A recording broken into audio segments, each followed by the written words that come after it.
গ্রামে এক দানবী ভূতের গল্প। বাংলার প্রত্যন্ত এক গ্রামে ছিল একটি ছোট্ট জনপদ। গ্রামটি ছিল শান্তিপূর্ণ এবং সবুজ শ্যামল। কিন্তু সেই গ্রামের মানুষদের মনে বাস করত এক অদ্ভুত আতঙ্ক। গ্রামের পশ্চিম দিকের পুরনো অশ্বত্থ গাছটি। রাত হলেই শোনা যেত অদ্ভুত শব্দ, দেখতে পাওয়া যেত ছায়ামূর্তি। লোকজন বলতো সেখানে বাস করত এক দানবী ভূত। সেই ভূতের গল্প অনেক আগে থেকে প্রচলিত। শোনা যায় বহু বছর আগে গ্রামে এক ধনী জমিদার বাস করতেন। তার একমাত্র কন্যা ছিল শ্যামলা। শ্যামলা ছিল মিষ্টি স্বভাবের, কিন্তু তার সৎমা তাকে অত্যন্ত অত্যাচার করত। একদিন জমিদারের সৎমার ষড়যন্ত্রে শ্যামলাকে সেই অশ্বত্থ গাছের নিচে ফাঁসিতে ঝুলিয়ে মারা হয়। শ্যামলার আত্মা এরপর থেকে ওই গাছের নিচে বাসা বাঁধে।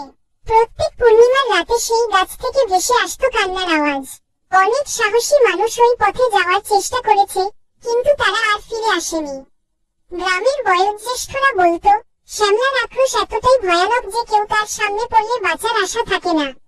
একদিন গ্রামের এক তরুণ, যার নাম ছিল আকাশ, এই রহস্য উদ্ঘাটনের সাহস করল।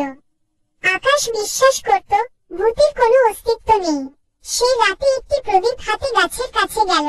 গভীর অন্ধকারে যখন সে গাছের নিচে পৌঁছল, তখন হঠাৎ এক তীব্র ঝড় উঠল। গাছ থেকে একটি ছায়ামূর্তি নেমে এল, যার চেহারা আগুনের মতো জ্বলজ্বল করছিল।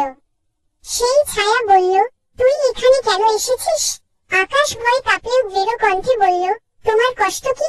আমাকে বলো, যদি তোমার মুক্তি প্রয়োজন হয় আমি তোমাকে সাহায্য করব। ভূত শান্ত হয়ে কাঁদতে লাগলো। সে জানালো তার মুক্তি তখনই হবে যখন কেউ সত্যিকারের সাহসিকতা ও মানবিকতার মাধ্যমে তার কষ্ট বোঝার চেষ্টা করবে। আকাশ তখন গ্রামের মন্দিরে গিয়ে পুরোহিতের সাহায্য নিয়ে একটি পুজোর আয়োজন করল। পুজোর শেষে শ্যামলার আত্মা মুক্তি পেল। গাছটি আবার শান্ত হয়ে গেল, আর গ্রামের মানুষরা স্বস্তি ফিরে পেল। এরপর থেকে সেই গ্রামে ভূতের গল্প একটি কাহিনীতে পরিণত হলো। মানুষ বুঝল দানবী ভূত আসলে দুঃখ আর আক্রোশের প্রতীক, যা ভালোবাসা ও সহমর্মিতায় পরাজিত হতে পারে।